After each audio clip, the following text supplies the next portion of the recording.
En esta práctica vamos a analizar el sistema de entrada-salida del SOC RVFPGA y vamos a hacer algunos ejercicios en los que lo vamos a utilizar y modificar. Realmente el sistema RVFPGA ya lo analizamos en la introducción, pero en este caso nos vamos a centrar más en la parte de conexión de los periféricos a través del bus Wishbone. En particular, en esta figura podemos ver el procesador EH1 unido a través de un bus AXI, que en este caso se ha pintado en naranja, a un bridge que transforma las señales del bus AXI a un bus Wishbone, que en este caso se muestran en gris. Y en esta parte podemos ver los periféricos conectados a través de un multiplexor 7-a-1 con el bus Wishbone. Como vemos, un decodificador de dirección elige a partir de los bits más significativos de la dirección proporcionada desde el core, elige uno de entre estos 7 periféricos y los bits menos significativos de la dirección se utilizan para direccionar los registros de los controladores de entrada-salida. En esta diapositiva podemos ver el mapa de memoria del SOC que utiliza RVFPGA. En esta parte de abajo podemos ver los rangos de direcciones de cada uno de los 7 controladores mostrados en la diapositiva anterior, en el mismo orden. Y en la parte de arriba vemos el espacio reservado para la RAM. El SOC no incluye un controlador de memoria, pero sí reserva las primeras direcciones, todo este rango, para que el usuario pueda conectarse con la RAM a través de un controlador de memoria. Bien, en esta tabla vemos también la misma información, los rangos de direcciones que ocupan los registros de cada uno de los controladores. Y finalmente en esta tabla vemos los registros que se utilizan para comunicarse con los displays de 7 segmentos que en esta práctica vamos a utilizar. En particular, se trata de 2 registros, uno de enables y otro de dígitos, ubicados en estas direcciones. Vamos a empezar analizando el periférico más sencillo que tenemos en el SOC, que son los switches y los LEDs, que se conectan a través de un controlador GPIO. GPIO es por General Purpose Input-Output o entrada-salida de propósito general. En esta primera diapositiva ilustramos un GPIO genérico y simplificado. El GPIO es un módulo que permite que el procesador se lea o escriba un pin que se conecta a un periférico simple de tipo switch o LED. Los pines pueden ser configurados como entrada o salida, permitiendo así flexibilidad. Podrán conectarse a dispositivos de entrada o de salida. En esta figura ilustramos un GPIO sencillo que consta solamente de un pin. Se conecta a un dispositivo de los que decíamos antes, un LED o un switch, a través de un buffer triestado, que permite configurar el GPIO o hacer que funcione en modo salida o entrada. El GPIO consta de 3 registros, cada uno de ellos de un bit, en este caso simplificado. El registro de lectura, que contiene el valor leído del pin. Si por ejemplo tenemos un switch conectado, el registro de lectura tendrá el estado de ese switch. Si está encendido, pues 1, por ejemplo, y si está apagado, 0. Este registro podrá leerse desde la CPU por medio de una dirección de memoria y por tanto la CPU podrá saber el estado en el que está el switch. Por otro lado, consta también de un registro de escritura, que es el dato que se va a escribir en el dispositivo. Si por ejemplo tenemos un LED conectado, el registro de escritura determinará el valor que va a mostrar el LED, si va a estar encendido o apagado básicamente. Pues por ejemplo un 1 para encendido, un 0 para apagado. Y de nuevo, este registro puede escribirse desde la CPU, controlando así el estado del LED. Finalmente, para configurar si el pin es de entrada o de salida, tenemos un tercer registro que es el Enable Register, que dependiendo del valor que tenga, 1 o 0, determinará si el dispositivo, si el controlador o el pin funciona en modo entrada o en modo salida. Pasando a la implementación concreta que utilizamos en RVFPGA para este periférico, el GPIO que utilizamos ha sido obtenido de la organización OpenCores a partir de este enlace. Es un GPIO de código abierto escrito en Verilog y consta de 32 pines desde el 0 hasta el 31, siendo cada uno de ellos similar al GPIO genérico que explicábamos en la diapositiva anterior. Tiene, al igual que el anterior, registros de lectura, escritura y enable. En este caso, cada uno de ellos tiene 32 bits asociados uno por uno con los 32 pines de que consta el dispositivo. Y las direcciones en las que están mapeados estos registros son las de esta tabla: el 80001400 para el de lectura, 04 para el de escritura y 08 para el enable. En esta diapositiva vemos cómo se realiza la conexión del GPIO con el SOC RVFPGA. En esta figura podemos ver el SOC, que ya vimos en diapositivas anteriores, el core, el multiplexor de 7-a-1 que conecta cada uno de los periféricos con el core. Y aquí tenemos cada uno de los periféricos, incluyendo el GPIO, que se conecta con los switches y LEDs de la placa. La placa consta de 16 LEDs y 16 switches, así pues un GPIO de 32 pines es perfecto para conectar los LEDs y switches de esta placa. Y la forma de conectarlos la vemos aquí ampliada, el controlador GPIO se ve aquí debajo, ampliado, y vemos cómo los pines menos significativos, los 16 primeros, se conectan con los 16 LEDs. Por ejemplo, aquí tenemos la conexión del pin 0 con el LED 0 de la placa, o el pin 1 con el LED 1, y así los demás. Mientras que los 16 pines más significativos se conectarían con los switches. Aquí vemos el pin 31 cómo se conecta con el switch de más a la izquierda, el más significativo, y el pin 30 con el siguiente, y todos los demás pues irían conectados de la misma manera. En esta presentación mostramos cómo se pueden configurar, leer y escribir los switches y LEDs del SOC. En la parte de arriba vemos cómo se configura el GPIO. Dado que en nuestro SOC tenemos conectados los pines menos significativos a los LEDs, que es un dispositivo de salida, y los pines más significativos a los switches, que es un dispositivo de entrada, estableceremos los 16 pines de la derecha como salida, escribiendo un 1, y los de la izquierda como entrada, escribiendo un 0. Para ello, en primer lugar, en T0 guardamos la dirección del registro enable, en T1 guardamos el valor que queremos escribir en ese registro y por medio de un store escribimos ese valor en esa dirección. Resultado de este programa, tendremos en el registro enable del GPIO este valor, 16 ceros seguidos de 16 unos. En el medio vemos cómo podemos escribir los LEDs. Supongamos que los queremos escribir queremos encender los LEDs 15, 3 y 0. En primer lugar, leemos la dirección de los LEDs. Más que la de los LEDs, la del registro de escritura, que en el GPIO que estamos utilizando es el 1404. Entonces escribimos esa dirección en T0. Escribimos en T3 el valor que queremos mostrar. Hemos dicho que queremos encender los pines 15 o los LEDs 15, 3 y 0 y por tanto el valor es 8009 en hexadecimal. Y escribimos este valor con un store en la dirección. Resultado de esto, se escribirá el registro 1404 con el valor en hexadecimal 8009, que en binario es un 1 seguido de todos estos ceros y finalmente un 1001. Y con esto se estarán encendiendo los pines que pretendíamos.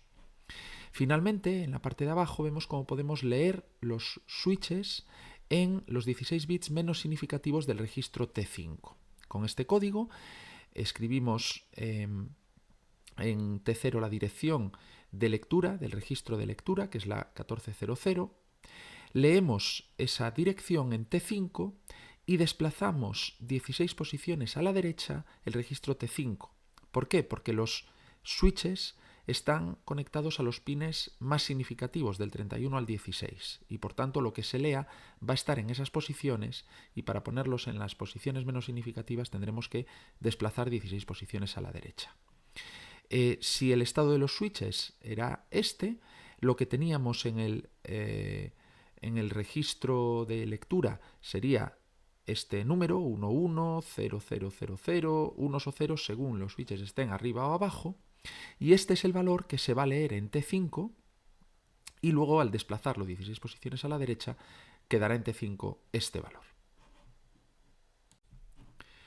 Cabe destacar que el GPIO que estamos utilizando dispone de más registros de los 3 que hemos comentado en las diapositivas anteriores. En particular, dispone de registros relacionados con interrupciones, con multiplexación de entradas auxiliares del GPIO y algunas otras que utilizaremos en ejercicios posteriores.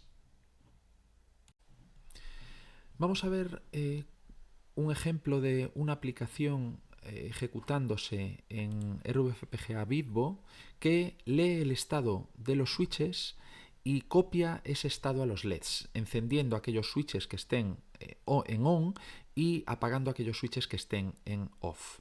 El código está disponible en la carpeta Alternative Projects LED Switches. Lo abrimos en Visual Studio Code. Dejamos para los estudiantes el análisis de este programa.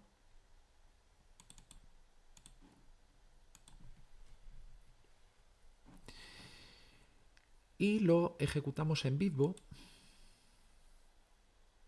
ejecutando el servidor Python, que ya lo tenemos en ejecución, y el simulador Bitbo. En el navegador, si nos conectamos a la placa, veremos que el estado de los switches se refleja en los LEDs.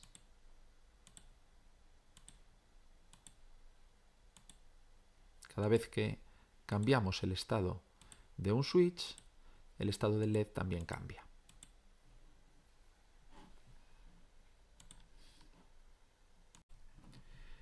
A continuación vamos a analizar los displays de 7 segmentos de la placa que estamos utilizando. En primer lugar, desde un nivel alto, y a continuación profundizaremos a más bajo nivel y modificaremos el controlador. Los displays de 7 segmentos son dispositivos que constan, pues como su nombre indica, de 7 segmentos, cada uno de los cuales puede estar encendido o apagado. Este dispositivo nos permite mostrar los dígitos decimales y también algunas letras. Por ejemplo, si queremos mostrar un 1, solamente tenemos que encender los displays B y C y apagar los demás. O si queremos mostrar un 3, tendremos que encender los displays A, B, C, D y G y apagar el F y L. La placa que estamos utilizando, la Nexus A7, incluye 8 dígitos, cada uno de los cuales es un display de 7 segmentos. Desde el dígito 0, el del más a la derecha, hasta el dígito 7, el de más a la izquierda. Como dijimos, el SOC tiene un controlador para comunicarse con este dispositivo que incluye 2 registros, el EnablesReg y el DigitsReg. El primero ubicado en la dirección hexadecimal 8000-1038 y el segundo en la 8000-103C. El primero de los registros es el de Enables y controla si cada uno de los dígitos debe estar encendido o apagado. En concreto, el primer bit, el de más a la derecha, el que aquí llamamos E0, controlaría si el dígito 0 se enciende o se apaga.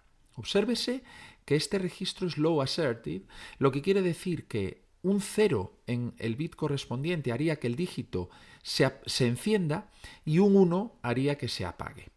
Por ejemplo, si E7 está a 1, el dígito 7 se apagaría, mientras que si E7 está a 0, ese dígito se encendería.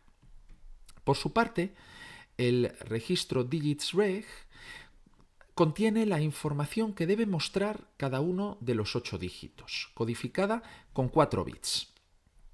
El controlador nos permite mostrar todos los dígitos hexadecimales, desde el 0 hasta el F. De tal manera que si en el dígito tenemos codificado el 0000, lo que estamos mostrando en el dígito correspondiente es un 0 hexadecimal. Si tenemos un 0001, estaremos mostrando el 1. Si tenemos un 1111, estaríamos mostrando la F. En esta diapositiva mostramos un ejemplo en el que vamos a escribir un 71 en los dos dígitos de la derecha de los 7 segmentos. Para ello, el registro de enables deberá tener este valor hexadecimal, FC, puesto que de este modo los 2 bits de la derecha estarán a 0 y los dígitos de la derecha, los 2 dígitos de la derecha se encenderán, y los 6 bits siguientes estarán a 1, lo que apagará los 6 dígitos restantes. Por su lado, el registro de dígitos deberá tener el 71 que queremos mostrar. Una posible implementación en C de esta funcionalidad sería la que tenemos aquí.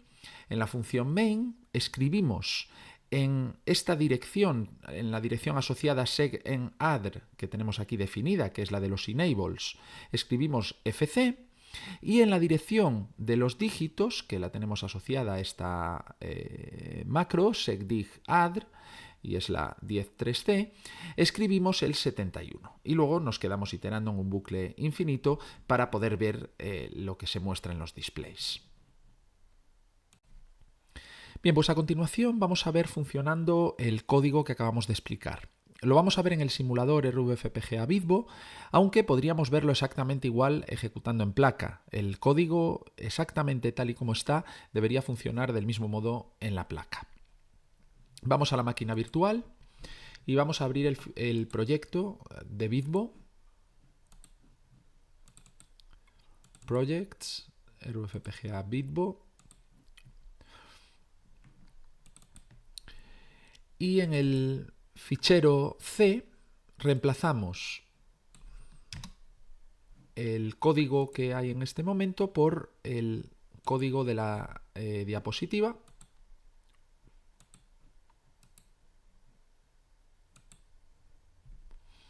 En el que, recordemos, se escriben los dos registros con los valores para mostrar un 71 en los dos dígitos de la derecha. Debemos grabar. Y ahora, para ejecutar Vidbo, por un lado, desde Visual Studio Code, en la extensión Vidbo, lanzamos el simulador, compilamos con esto el programa y dejamos ejecutando el simulador. Por otro lado, en el terminal, nos vamos a la carpeta Verilator Sim Vidbo y ejecutamos el servidor de Python.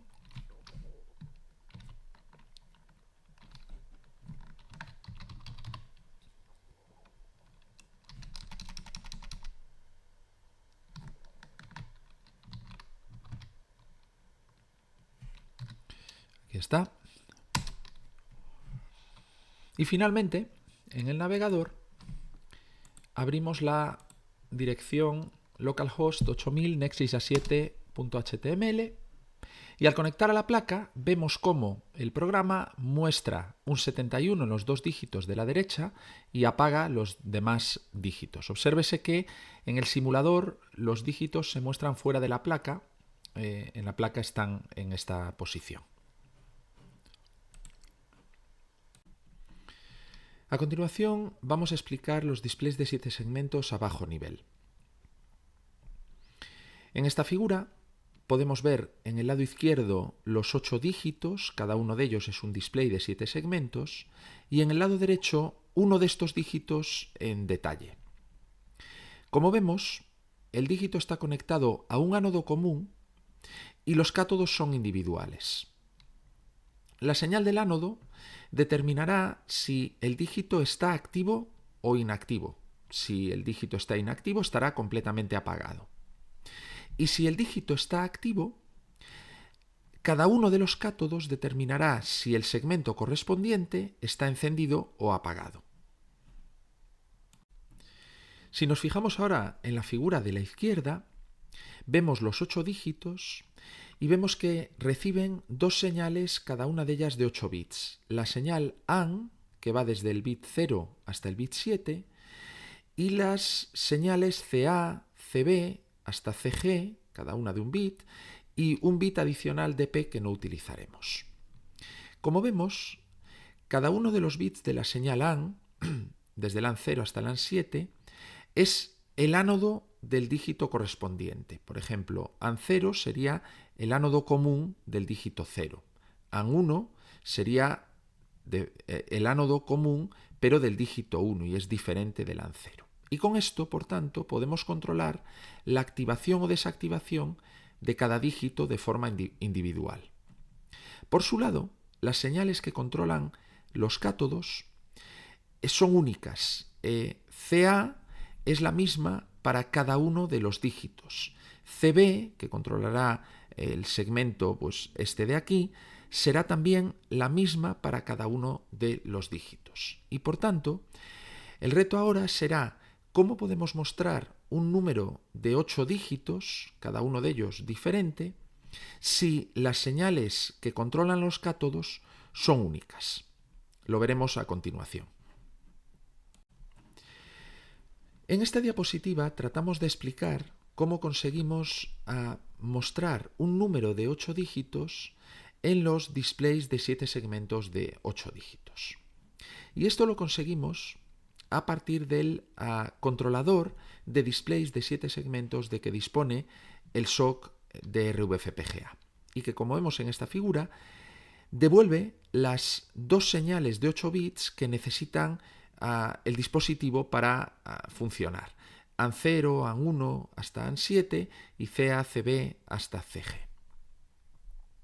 Lo que hace este circuito es ir iluminando de forma ordenada y de forma individual cada uno de los dígitos, partiendo desde el de más a la derecha y terminando en el de más a la izquierda. Y esto lo va a repetir indefinidamente.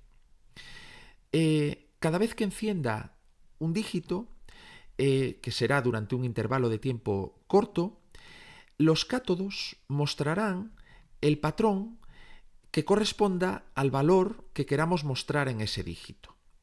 Cuando pasemos al siguiente, los cátodos cambiarán y mostrarán el patrón del número que queramos mostrar en ese dígito. Y así iremos repitiendo este proceso indefinidamente.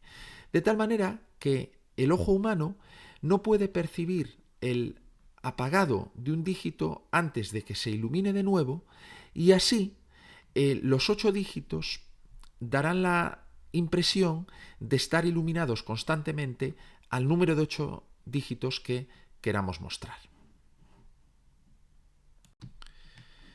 Podemos encontrar más información sobre los displays de 7 segmentos en el manual de referencia de la placa. Si buscamos en Google Nexys A7 Reference Manual y aquí buscamos Segments, vemos una sección entera dedicada a describir este dispositivo.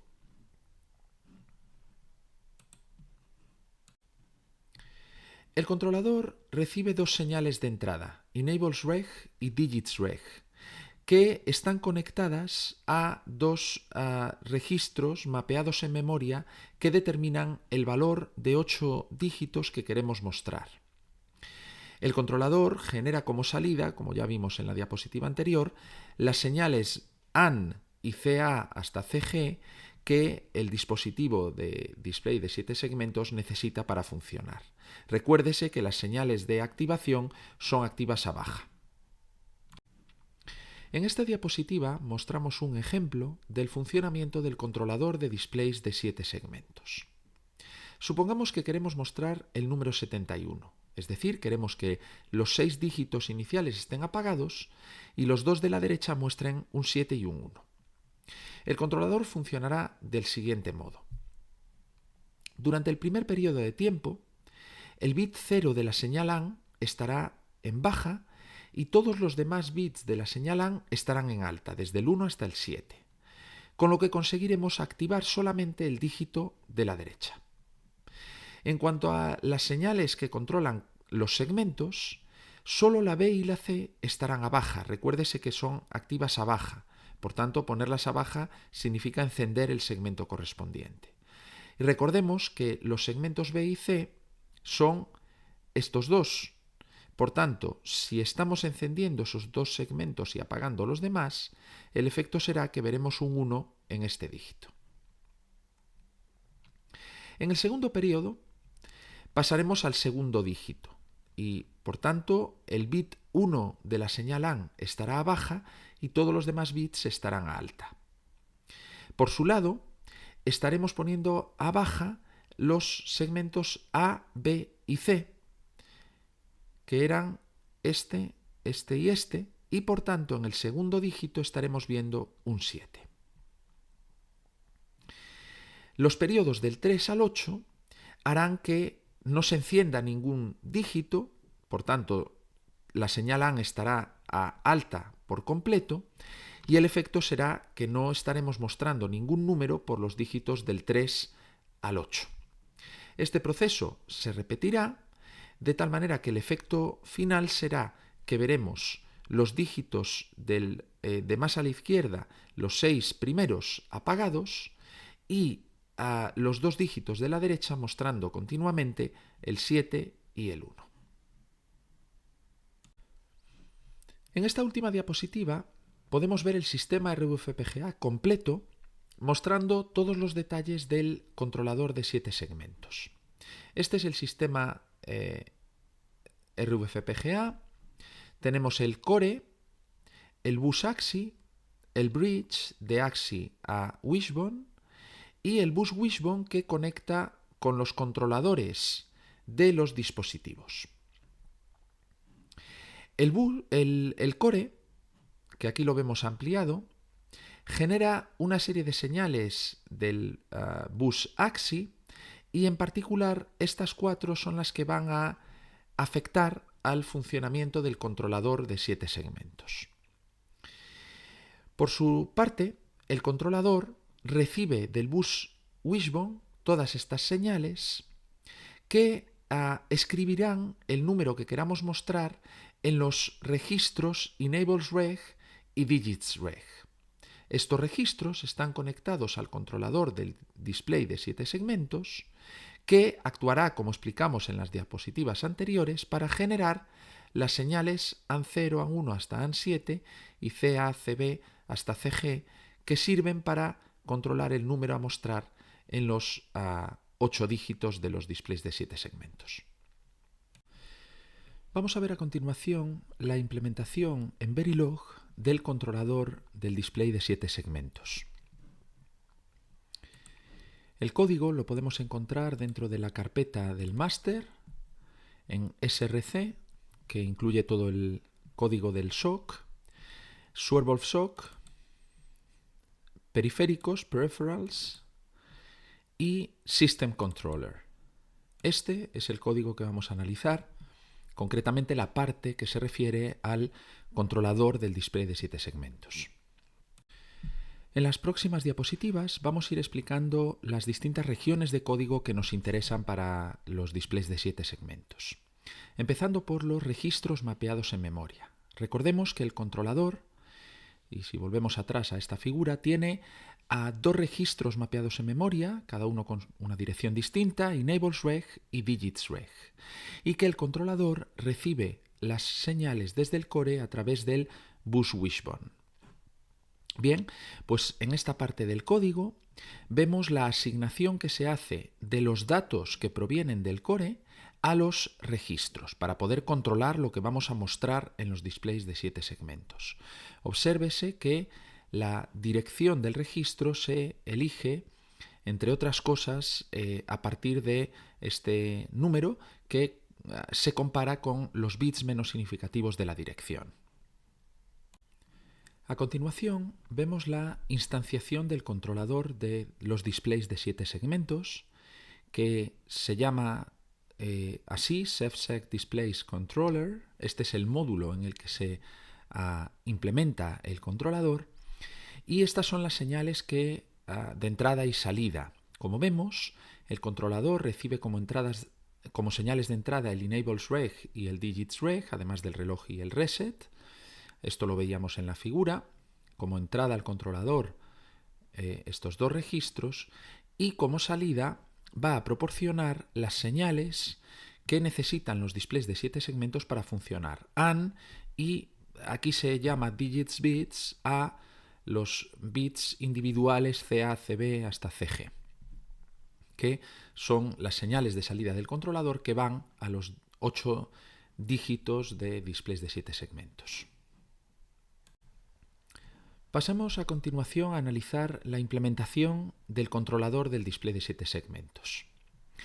Para conseguir el funcionamiento descrito en diapositivas anteriores, según el cual los 8 dígitos se van encendiendo uno por uno y mostrando el valor que corresponda, y esto lo hacen de forma iterativa, nos vamos a basar en un contador de un número muy alto que tiene como una de las señales de salida el valor de la cuenta, empezando por todo ceros, luego todo ceros y un 1, todo ceros 1, 0, y así hasta que todos son unos. Además, el contador volverá a reiniciar la cuenta desde cero. Bien, pues esta señal la vamos a utilizar, los bits más significativos, que son los que más tardan en ir cambiando, van a ser la señal de control de un multiplexor que va a tener para cada entrada la activación de uno de los dígitos de los 8 dígitos que constituyen el dispositivo. En esta diapositiva vemos la región del código que corresponde a la implementación del multiplexor que va a generar los enables. Vemos que como salida del multiplexor es la señal AND, que es la que realizaba el enable de los dígitos del dispositivo. Como entrada tenemos las 8 posibilidades, es decir, que solo el dígito de más a la derecha esté activo, que lo esté el segundo, el tercero, cuarto, quinto, sexto, séptimo y octavo. Y como señal de control tenemos los bits más significativos de la cuenta explicada en la diapositiva anterior. Por otro lado, esta es la implementación del multiplexor que genera la señal de los dígitos. Como salida tenemos esta señal decNumber. Obsérvese que esta no es directamente la señal que se le pasa al dispositivo, sino que hay que transformarla ligeramente, como explicaremos después. La entrada es el valor que tiene que tomar cada uno de los dígitos, desde el 0 hasta el 7. Y obsérvese que está codificada en hexadecimal. Cada uno de ellos tiene 4 bits para poder representar un número hexadecimal. La señal de control es la misma que la que explicábamos en la diapositiva anterior. Bien, pues volviendo a la señal de salida decNumber, esta señal no se le puede proporcionar directamente al dispositivo, porque, como decía, está en hexadecimal. Y hay que decodificarla de manera que le podamos pasar los bits que tienen que tomar cada uno de los cátodos del dígito que estemos escribiendo en ese momento. Por ejemplo, si queremos mostrar un 0, la forma de mostrar un 0 es encender todos los segmentos, excepto el G, que es el que está en el medio. Y de esa forma, lo que veremos en el dígito de 7 segmentos es un 0. Para terminar esta presentación, vamos a ver cómo podemos utilizar el sistema RVFPGA con entrada-salida basada en interrupciones. Hasta ahora hemos utilizado entrada-salida programada, en la cual el programa tiene que estar encuestando o preguntando continuamente a los dispositivos de entrada si ha habido un cambio en su valor, puesto que si no, no se dará cuenta. El modelo de entrada-salida basada en interrupciones es diferente y en este caso los dispositivos son los que avisan por medio de un evento al procesador de que ha habido un cambio en su estado. Y de esta manera el procesador podrá estar haciendo otro trabajo y solamente reaccionará cuando reciba una interrupción desde un dispositivo indicándole que su estado ha cambiado. En el SOC de RVFPGA disponemos de un controlador de interrupciones que tiene 2 líneas externas, una desde un timer y otra desde el GPIO. El GPIO, recordemos, está conectado a los switches y a los LEDs de la placa. Podríamos utilizar las interrupciones a nivel de registro, pero sería mucho más complejo, y afortunadamente disponemos de una serie de funciones de las librerías de Western Digital con las que podemos configurar y utilizar las interrupciones. En los programas que vamos a realizar haremos uso de estas funciones. Para finalizar vamos a ver un ejemplo sencillo en el que vamos a utilizar interrupciones. En particular, el switch 0 se va a gestionar por medio de interrupciones, de tal manera que cada vez que se produzca una transición de 0 a 1 en el switch, se enviará una interrupción al procesador. El proyecto, que se proporciona y lo veremos un poquito más adelante, tiene una función main que básicamente se encarga de configurar tanto el sistema de interrupciones como los periféricos. Tiene también una función de inicialización del GPIO que fundamentalmente se encarga de configurar el GPIO para que el switch 0 trabaje con interrupciones.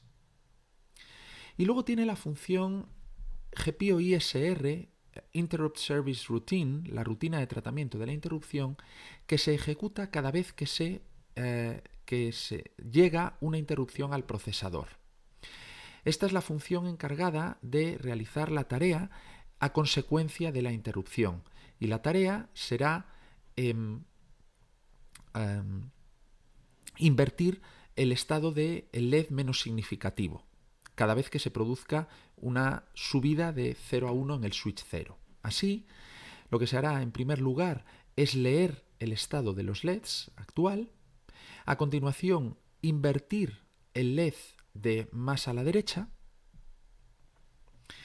y finalmente escribir el valor en los LEDs. Para finalizar, se limpiará la interrupción y se reactivará la interrupción desde el switch. Para terminar, vamos a realizar el ejemplo del código basado en interrupciones que acabamos de describir. En la máquina virtual abrimos el proyecto proporcionado dentro de Alternative Projects LED Switch 7 Segment Display Interrupt CLang. Este proyecto tiene una función en C como la que acabamos de describir. Si bajamos hasta el final, veremos la función main, que como decíamos se encarga de inicializar todo el sistema de interrupciones y los periféricos. Tiene una función GPIO Initialization que inicializa el GPIO, en particular para utilizar interrupciones por el switch 0. Y tiene la función GPIO ISR, un poco más arriba, que realiza la funcionalidad descrita anteriormente. Lanzamos en RVFPGA Bitbo la aplicación, para lo cual arrancamos el servidor Python, ya lo está, y lanzamos el simulador. Y ahora en la placa virtual podemos ver cómo, en efecto, bueno, además de una cuenta en los displays de 7 segmentos que no habíamos mencionado, pero sobre todo en los switches, cada vez que invertimos el estado del switch 0, cada vez que lo elevamos de 0 a 1, se invierte el LED correspondiente. Se eleva y se invierte. Cuando se baja no ocurre nada. La interrupción solo está activa para el paso de 0 a 1. Cada vez que pasamos de 0 a 1, el LED se invierte. Esto lo podemos hacer tan rápido como queramos, en cualquier momento, y siempre tiene el mismo efecto.